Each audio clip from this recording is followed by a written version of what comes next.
This is Hannibal here from the HannibalTV.com, back from the gym with a quick wrestling news update. The Rock posted an Instagram video putting over Jarrett, the legendary Memphis promoter who I've interviewed on this channel, 4.5-hour interview, saying that when no one would give his dad a job and his dad really needed money, Jarrett brought him to Memphis. And by the way, I've also interviewed The Rock's dad, and The Rock's dad does talk about his Memphis run in the interview that I did with him. And The Rock thanked Jarrett and said that he took elements of his storytelling from the way that Jarrett presented angles in Memphis. And by the way, for the people say the reason why The Rock isn't at WrestleMania this year, wrestling Roman Reigns, is because he's not in shape. I'm sorry, but he looks in better shape than anybody that's in WWE. I don't find that to be a believable excuse. Wrestling's fake, guys. Hate to break it for you. They call it storytelling. They're actors, even though they're not in the Actors Union. Even if he's not in top cardio shape, which he posts videos doing cardio every day, you can work around things. I mean, Austin wrestled last year. And as I said, I believe it has something to do with probably not enough money offered or the potential sale to Saudi Arabia.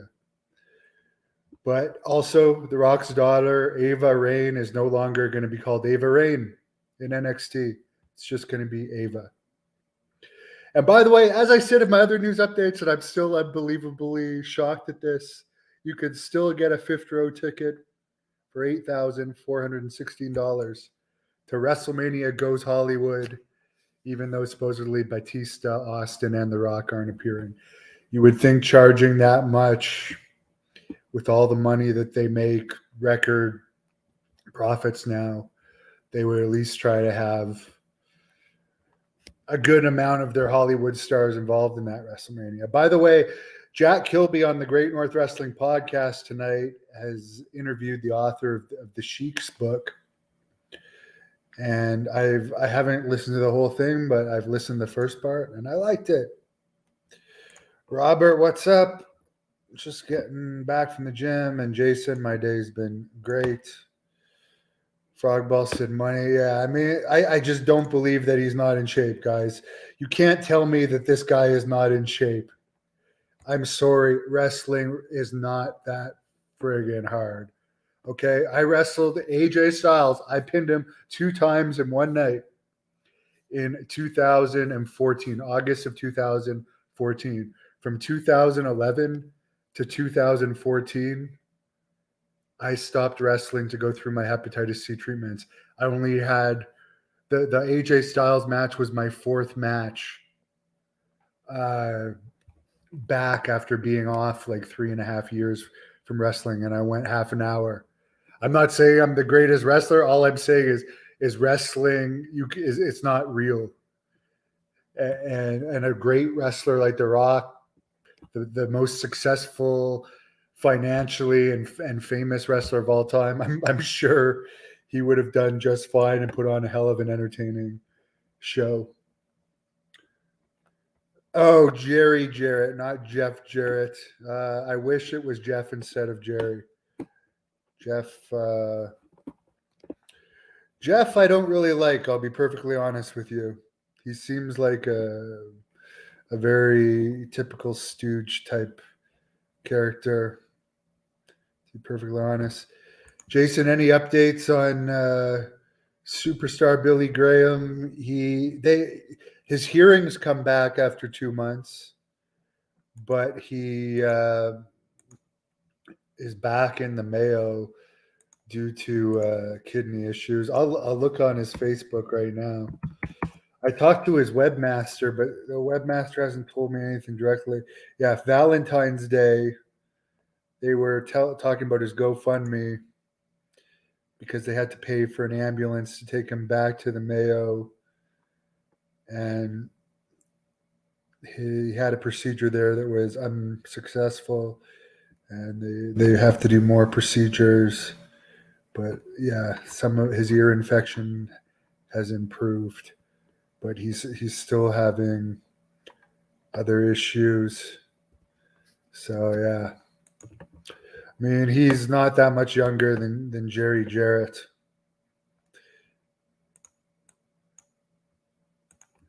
Jason says he remembers the match. Yes, I really beat Nash because it wasn't a no disqualification match, and he low blowed me right in front of the referee, who was Terry Funk, and he put me through a table. That's a clear disqualification. So, in technically speaking, I actually beat Nash that night.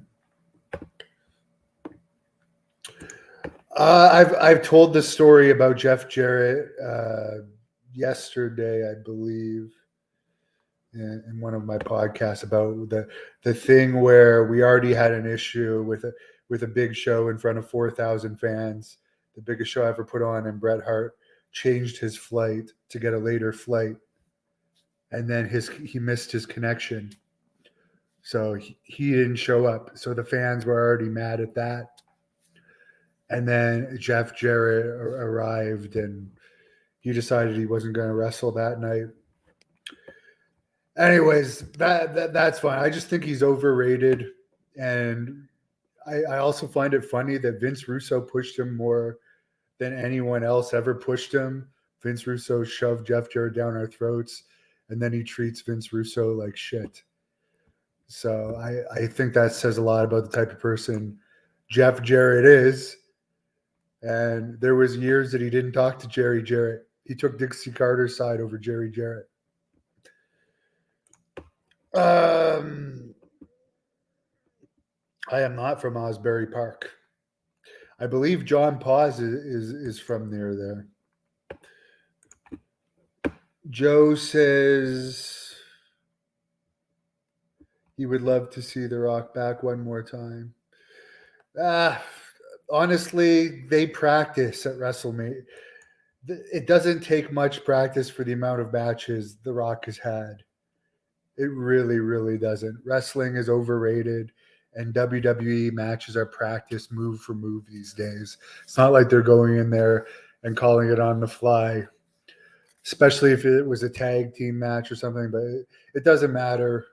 It's just disappointing because as a fan of The Rock myself, we've been hearing ever since they announced his LA WrestleMania, there was talk of The Rock against Roman Reigns.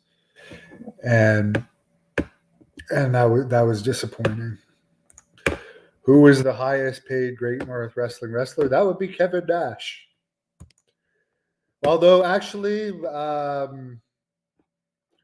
think Terry Funk was paid the same as Kevin Nash for that particular show, but we had like 3,000 people at that show. But yeah, I can't. Bret Hart would have been around that category too, but he wasn't going to wrestle. He was just supposed to give a speech, but it was still disappointing. Michael, Jerry Jarrett should have been in the WWE Hall of Fame a long time ago, in my estimation. By the way, Bret Hart did at least send his money back from that no show, and I know it's not Bret's fault, other than if he hadn't changed the flight. But it was annoying because people were mad, and I got all the heat for it. But in the end, Jinder Mahal was on that show. That was the one where Abdullah smashed me with the coffee pot, and that became like one of the most infamous matches in wrestling history. Sid wrestled on that show. Kamala versus Lanny Poffo, and AJ Styles versus PCO versus Jeff Jarrett, among other matches. So that was actually a hell of a card. But that night, between the Jeff Jarrett not wrestling and the Bret Hart thing, I got a shit ton of heat. And people held it against it. It actually affected my business in that town for years afterwards. And the arena got so much heat too that they never let me run that arena again unfortunately, even though we got a great crowd. But they got all the heat. They got so much heat from the Bret Hart thing. But I didn't want to digress into that. This was supposed to be a happy thing about The Rock putting over Jarrett. Okay, Terminator, I will never have another WWE tryout.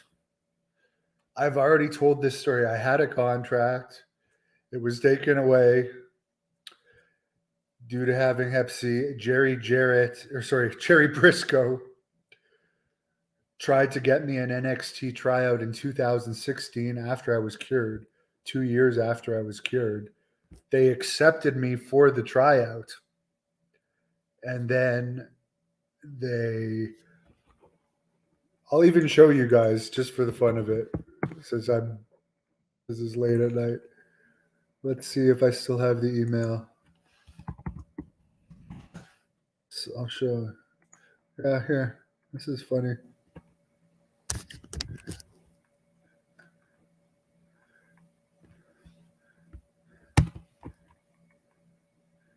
Hold on.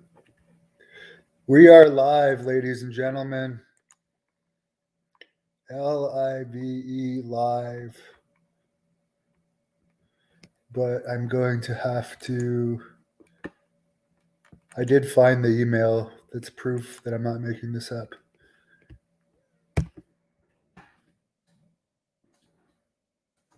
For all of you guys that said I wasn't good enough, well, I was signing the Jerry Briscoe, who was the same guy that got Brock Lesnar hired,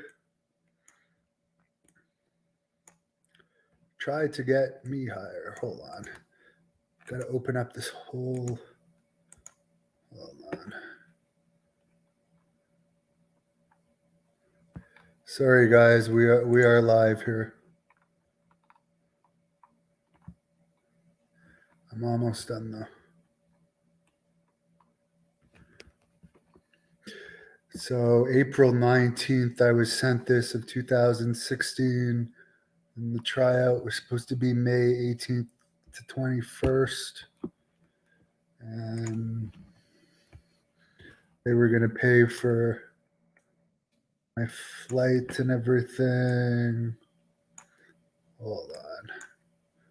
I'll have to post it in two.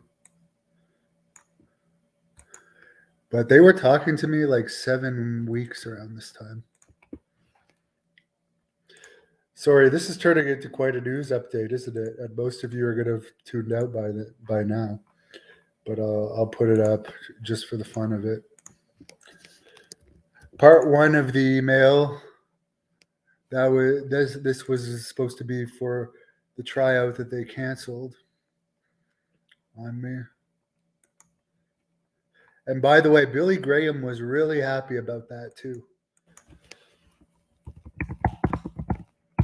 Billy was a big supporter of mine.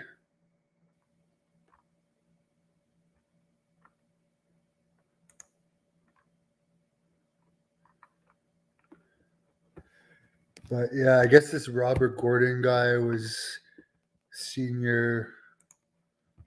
I have no idea if he even still works for them or not.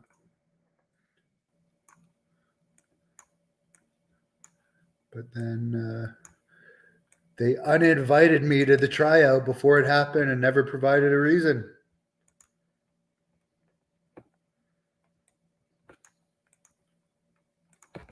Which is bizarre. Sorry, this has turned into quite a long one.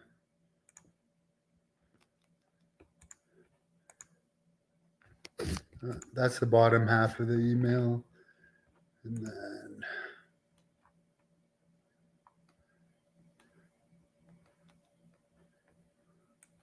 anyways, it was at that point that I was like, I fully give up on WWE, and I'm just going to focus on YouTube. When did Jarrett pass? A couple days ago, Valentine's Day. And it's rumored it had something to do with his years of smoking. I know he had heart problems, but smoking obviously isn't good for your heart, but it could have been some cancer related to smoking. Anyways, guys, have a good night. Sorry for the delay there, finding you that. I just wanted to show you guys I am a truthful person, and imagine if they had given me that tryout in 2016. I was still fairly young at that point, and I'm still in good shape now. But they would never give me another chance now. Anyways, have a great night. I'll see you guys tomorrow. Thank you for watching the Hannibal TV. Please like this video if you enjoyed it and click the subscribe button to not miss any of our latest shoot interviews, match videos, or news updates.